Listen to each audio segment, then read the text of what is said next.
अस्सलाम वालेकुम मेरे बहन भाइयों, कैसे आप? खैरियत से? अल्लाह ताला आप सबको खुश रखे, शादबाद रखे, जहाँ भी रखे। तो आज की मेरी जो रेसिपी है ये है मटन और फलियों की रेसिपी। तो आज हम लोग बनाएंगे मटन और फलियाँ। यहाँ पे मैंने लिया है एक प्याज और प्याज को मैंने कर लिया है मोटा मोटा चाप, क्योंकि मैंने इसको कुकर के अंदर डाल के नरम करना है। कुकर में मैंने डाला है आधा किलो गोश्त और मैंने इसमें 2 गिलास पानी डाला है और ऊपर से मैं कुकर को बंद कर दूंगी ताकि ये अच्छी तरह से नरम हो जाए। जब तक ये नरम होता है तो चलें फिर हम लोग फलियों को अच्छी तरह से वॉश कर लेते हैं। यहाँ पे मैंने 1 किलो फलियाँ ले ली हैं और इसके मैंने जो बीन्स हैं ये निकाल लिए हैं और ये मैंने फ्रीज़र की हुई थी। अब मैं इसको अच्छी तरह से 2 से 3 पानी में गुजार के इसको वॉश करूँगी।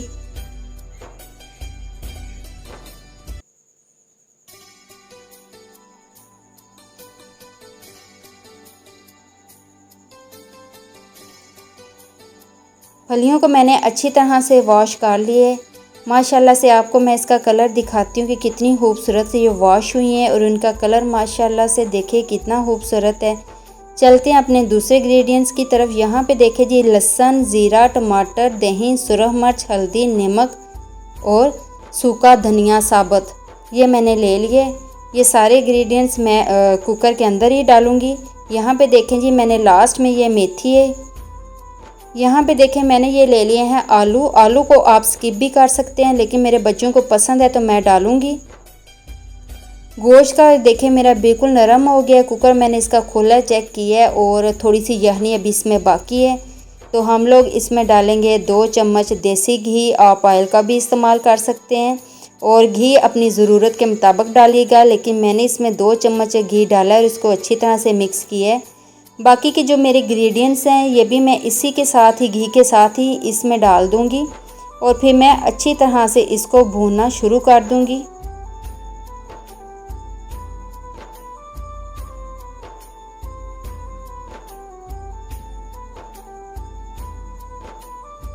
अच्छी तरह से मिक्स करने के बाद गोश्त को भूनने के बाद देखें ऑयल ऊपर आना शुरू हो गया।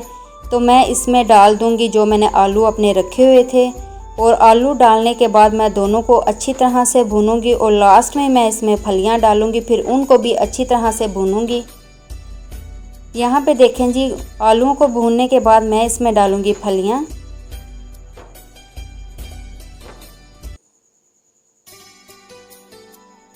फलियां, आलू और गोश्त को अच्छी तरह से मैं इनको भूनूंगी, इनको फ्राई करूंगी। अगर आप चाहें तो इसको ग्रेवी वाला रखें, अगर आप चाहें तो इसको थोड़ा सा शोरे वाला रखें। मैंने इसकी आंच बिल्कुल दरमियानी कर दी है। अच्छी तरह से मैंने इसको भून लिया है। अब मैं इसमें डालूंगी पानी। पानी आप अपने हिसाब से डालिएगा। मैंने इसमें 3 गिलास पानी डाला है, क्योंकि अभी इसने पकना भी है और नरम भी होना है। आप अपनी ज़रूरत के मुताबिक डालिएगा। मैं थोड़ी ये ग्रेवी वाली रखूँगी, ज़्यादा खुश्क नहीं करूँगी इसका पानी। और देखिए मेरा गोश्त बिल्कुल अच्छी तरह से ये भुना और इसका कलर देखें। इतने में हम लोग अपनी ये छोटी सी रेसिपी है ये भी ट्राई करते हैं। यहाँ पे देखें जी, ये मैंने फ्रूट लिया है और ये फ्रूट की हम लोग बनाएंगे चटनी, बड़े मज़े की यम्मी सी बनेगी।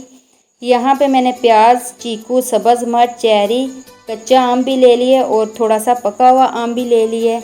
तो हम लोग बनाएंगे खट्टी मीठी चटनी। तो हाथ वाले चापर में मैंने डाली है सब्ज़ मिर्च, प्याज, चीकू और मैंने ये कच्चा आम भी डाल दिया। थोड़ा सा ये जो नरम था मैंने इसको भी कटिंग किया, क्योंकि चटनी मेरी बननी थी खट्टी मीठी। तो हमने ये थोड़ा सा पका हुआ आम भी डाला है और हाथ की मदद से इसको अच्छी तरह से चॉप करेंगे।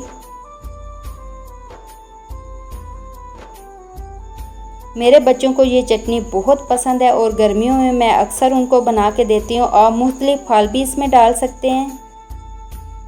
यहाँ पे देखिए जी, चटनी बिल्कुल तैयार है। मैंने इसको कंटेनर में डाल दिया है और इसको पैक करेंगे और दूसरी तरफ देखते हैं कि मेरी हंडिया तैयार हुई है कि नहीं। यहाँ पे देखें जी, बिल्कुल मेरा खाना बिल्कुल मेरा तैयार है। फलियाँ, गोश्त माशाल्लाह से बहुत खूबसूरत बनी है। यहाँ पे हमने मोटे मोटे ये चॉप कर लिए हैं सब्ज़ मिर्च और धनिया। अब हम लोग इसको करेंगे गार्निश। इसके ऊपर डालेंगे, पहले हम लोग डालेंगे मेथी, क्योंकि सालन मेरा भी गरम गरम है तो इसमें ऊपर से हम लोग डालेंगे मेथी और साथ ही हम लोग डालेंगे सब्ज़ धनिया और हरी मिर्च कटी हुई। माशाल्लाह से बड़ी यम्मी सी रेसिपी है, आप ज़रूर ट्राई कीजिएगा। बहुत हेल्दी सी ये रेसिपी है और सबको पसंद आने वाली ये रेसिपी है, आप ज़रूर ट्राई कीजिएगा। और अगर आपको मेरी ये रेसिपी पसंद आई है तो मेरी वीडियो को लाइक, शेयर और सब्सक्राइब कीजिएगा। अल्लाह हाफिज़।